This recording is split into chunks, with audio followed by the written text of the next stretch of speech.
Coming up in this episode of Dark Winter Nights, True Stories from Alaska.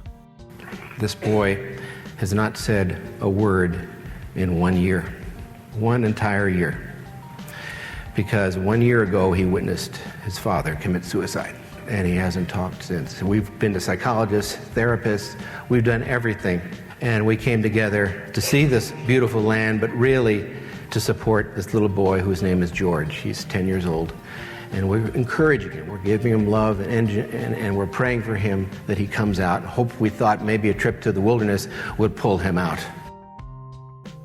Josh Weiser tells the story of the most unforgettable experience he has ever had in his 9 years driving a tour bus through Denali National Park. The Power of Nature, up next on Dark Winter Nights, True Stories from Alaska. I'm Rob Prince.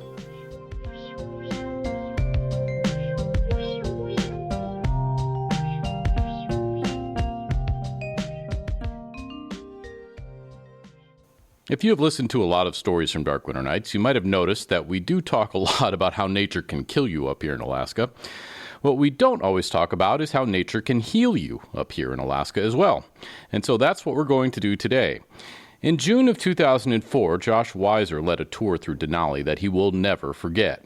It wasn't just because it was an incredible day for seeing wildlife or because Denali was out, but also because of one special boy who was on his bus that day. Here's Josh.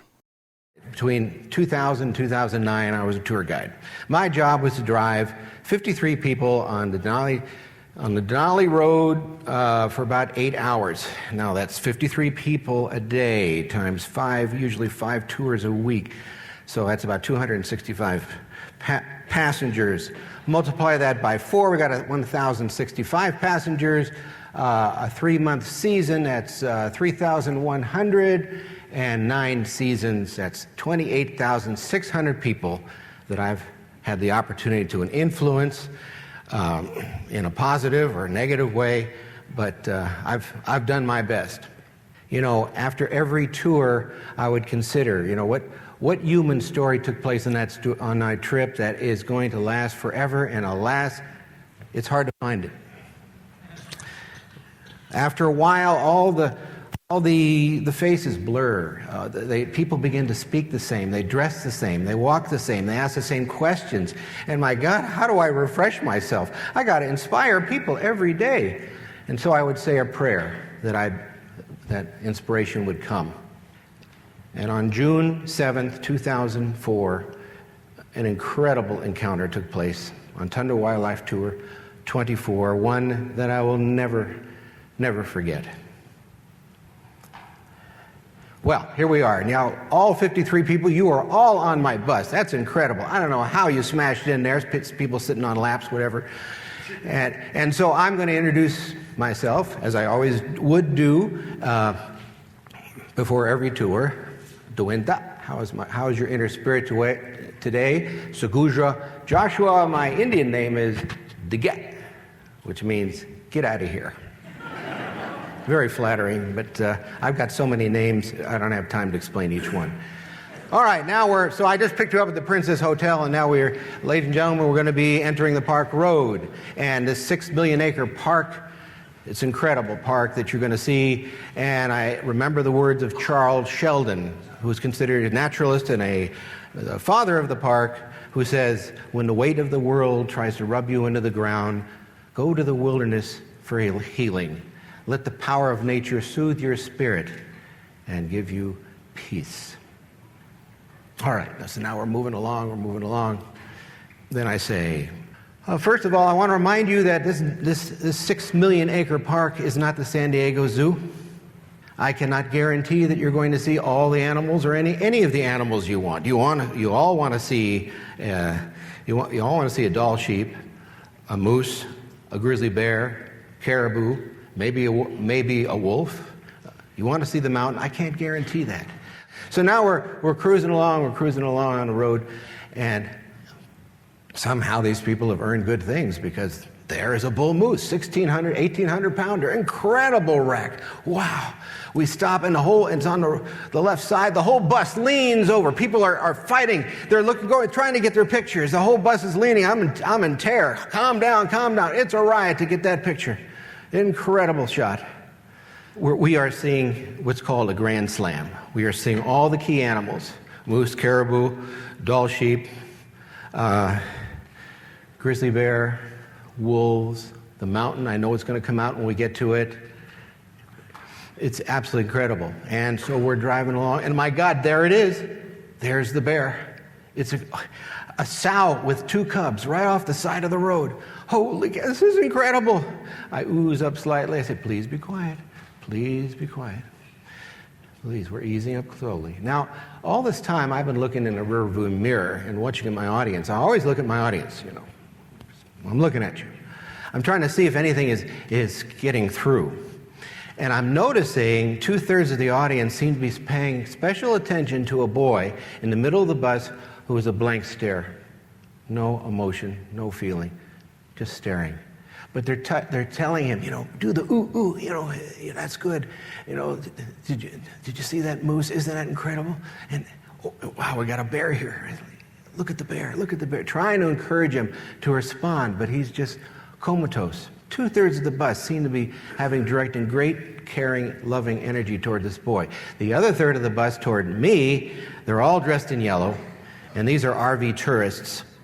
You know, these RV groups that go along in the caravan type. They're all dressed the same. They have the same hats. They have weird cheers, and I call them rubber duckies. Here we are. We're parked here. We're looking at that incredible sighting that we rarely see, maybe 10, 20 yards from the bus, right in front of this little boy. And this guy in the back seat, this rubber ducky says, "What kind of engine you got in here? You got a Cummins engine, or what's an Allison transmission? Well, how do you get good miles and get good torque and get power on this thing? What are you talking about? We're looking at this. Keep it down, keep it down. You know, I got one in my rig, you know, $100,000 RV, you know, and Allison works really. What are you talking about? Would you please keep it down? Why are you here? Why are you in this spot? Well, I took a picture of that bear already, and all I need to do is look for an Eskimo. Lord, how do I get this guy off my bus? This is terrible. All right. Now we continue on. Finally, we move on. The next stop is Polychrome Pass, a beautiful pass in a glacier valley overlooking. There's a river, there are glaciers. It's an incredible scene. People get off the bus, and those people that care about this little boy, they take him off to a beautiful wildflower tour. And then the mother stops and comes up to me and says, "You know, Josh, you've been doing a great job. You've been humorous. You've been engaging us. And I know you've been looking at the mirror and looking at my son, and that is my son. I have to tell you, this boy has not said a word in 1 year, 1 entire year. Because 1 year ago, he witnessed his father commit suicide.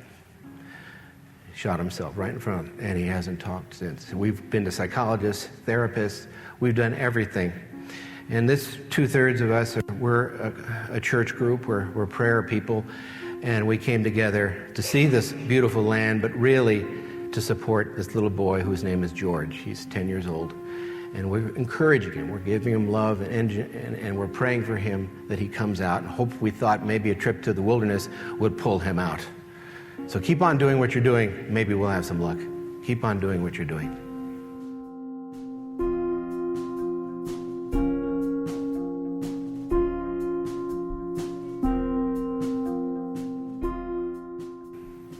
We continue on. Beautiful vistas, more wildlife. And then we get to approach the mountain. There's a mountain approach, and I do this all the time. At the base of the mountain, we stop, and the special music I play in order to really inspire the people to this incredible scene that's ahead.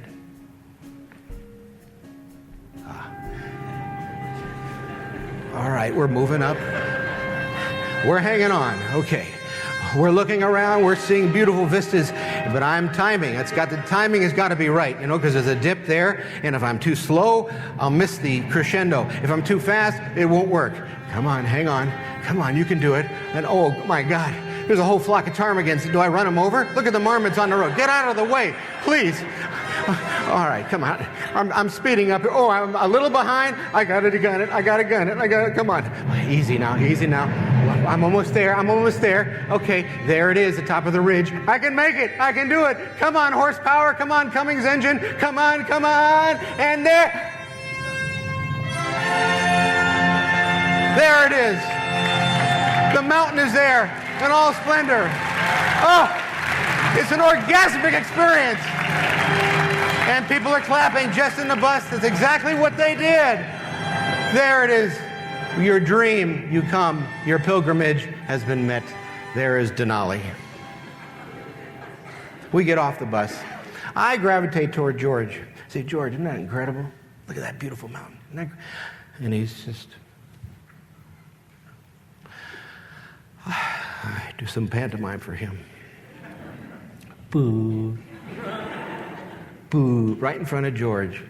Nothing. It always works with kids. What's going on? And so I say, all right, so I pretend, okay, here's a rope, and I'm going to lasso the mountain. We're going to pull it together. We're going to pull it together. Here, George, come on, let's pull together. And I have got him here. Let's pull. 1, 2, 3. He's not doing anything. Come on, lift up your hands, limp hands. 1, 2, 3. And the people are watching in the bus. They're outside, and they're smiling, and one person says, don't worry about it. Don't worry about it. It'll happen. It'll happen. We get back on the bus, and we're going back now, second half of the tour. And there's a beautiful river and a bridge. We stop on that bridge. I always stop on there. Hopefully there's no other traffic. We're all alone. And I say all our lives we are slaves to time, especially on a tour. Time, when to get up, when to eat breakfast, when you got your tickets for the train. There's always time. But now we're going to work on here and now, because that's the essence of this. Here and now, you're here right now. I'm sorry we can't get out on the bus and do a 5-mile hike into the woods, but this is the best I can do. We're going to let Mother Nature sing to us through this river. We're going to be quiet, and we're going to listen and let that healing spirit of that river flow through us. And so here is the sound of that river.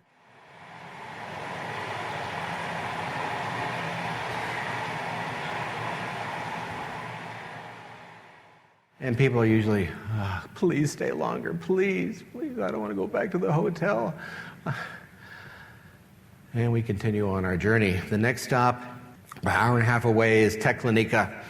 And at Teklenika, nicknamed Tekalika, this is where they have a big deck, and we stand all around. I make sure people are seated in a half circle. Now we say thank you for the gorgeous gifts that have been given us on this tour, and we do it by dancing the song that I taught you. Everyone, okay? And I get the men to, stand like you mean it. Get the balance. And I'm moving, 53 people, I'm working at it. I'm sweating, I'm working it. The women are standing behind. Okay? And I want the women to be moving like this.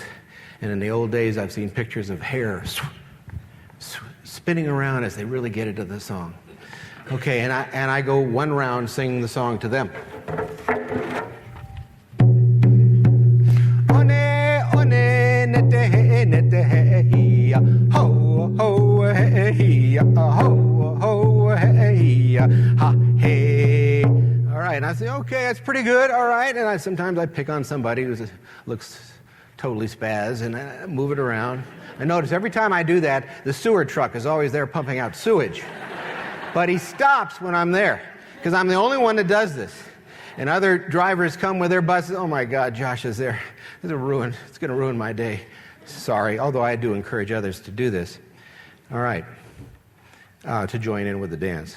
I give this drum. I always select someone to be the drummer. And who do I select? George. I give George the drum. He takes the drum,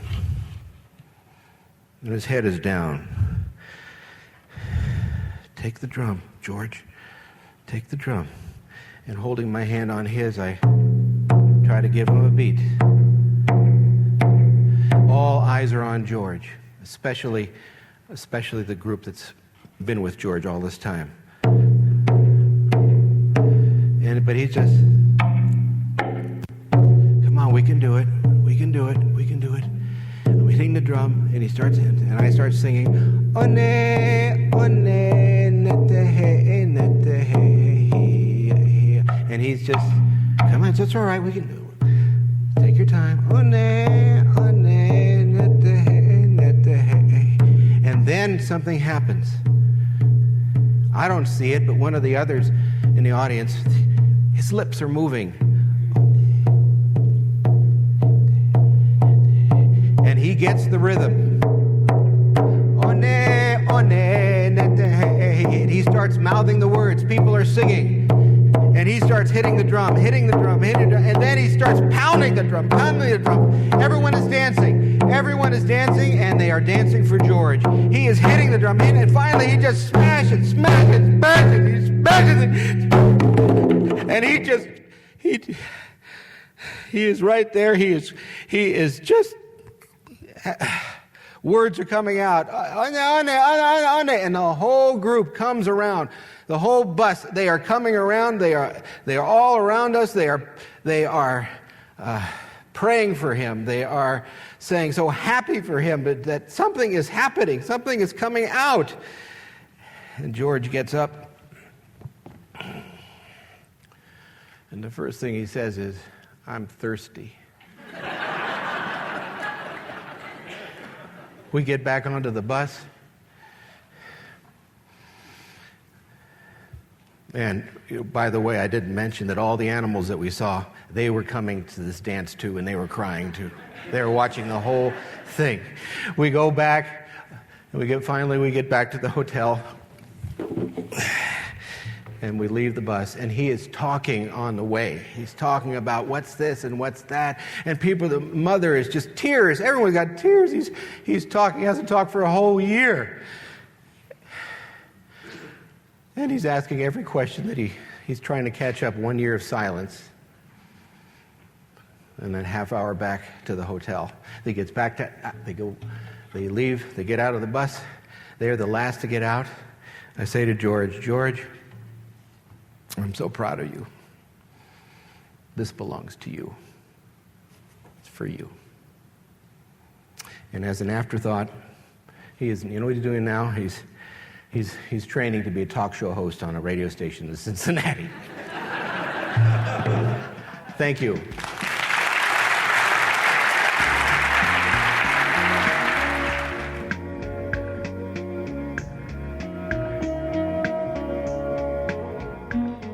Josh Weiser. He shared that story at our April 2016 live event in Fairbanks.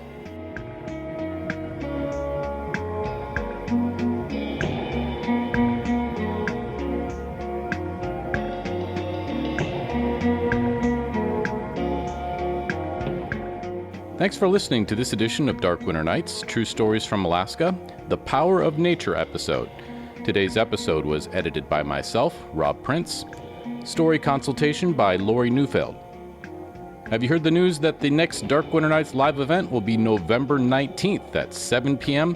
in Lathrop High School's Herring Auditorium? Tickets are on sale now at darkwinternights.com. We hope to see you there. We're always looking for help putting on our live events too, so if you'd like to volunteer, you can send us a message through darkwinternights.com. Volunteers get into the show for free and get a cool Dark Winter Nights t-shirt. For the record, I value your time more than that, but that's all we can afford to pay right now.